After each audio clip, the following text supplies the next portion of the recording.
உத்திராட நட்சத்திரம் முடி என்றும் முதம் என்றும் மூர்த்தம் என்றும் பல பெயர்களில் சொல்லப்பட்டுள்ளது. முடி என்று ஏன் கூறுகிறார்கள் என்று பார்த்தால், முடிவுறுதல் அல்லது முடிவு, ஒரு செயல் முடிவுற்று அதன் மூலம் ஒரு புகழ் கீர்த்தி அடைதல் என்று நாம் எடுத்துக்கொள்ளலாம். ஒரு செயலில் வெற்றி முடிவை பெறுபவன் என்று அர்த்தம். அதனால் முடி என்று சொல்லப்படுகிறது. முதம் என்றும் உத்திராட நட்சத்திரம் சொல்லப்படுகிறது. இந்த வார்த்தைக்கு அர்த்தம் என்னென்றால், முதம் என்றாலே பூரிப்பு, சந்தோஷம், மகிழ்ச்சி, இதெல்லாம் முதம் என்ற பெயரின் அர்த்தம்.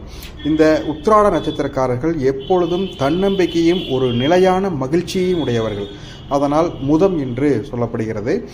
உத்திராட நட்சத்திரத்திற்கான விசேஷ தெய்வம் யார் என்று பார்த்தால் அது விஸ்வ தேவர்கள் எனப்படுவார்கள். விஸ்வ தேவர்கள் என்பது பல தேவர்கள் இணைந்து உருவான ஒரு சக்தி வடிவம். இப்படி பல தெய்வ சக்திகள் இணைந்து உருவாகுவதைத்தான் மூர்த்தி என்று அழைக்கிறோம். இதுதான் மூர்த்தம் என்றும் அழைக்கப்படுகிறது. பொதுவாக உத்திராடத்தில் ஒரு பிள்ளையும் ஊர்கோடியில் ஒரு கழனியும் என்ற ஒரு சொல்லாடல் உண்டு.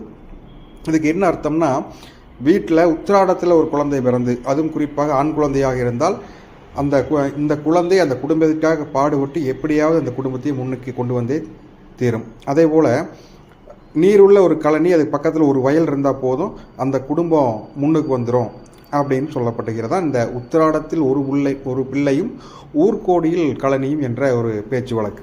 இந்த நட்சத்திரம் ஒரு மிகப்பெரிய வலிமை வாய்ந்ததும் ஒரு நிலையான வெற்றியை தன்னகத்தை வைத்திருக்கக்கூடியதும் ஆகும். நன்றி.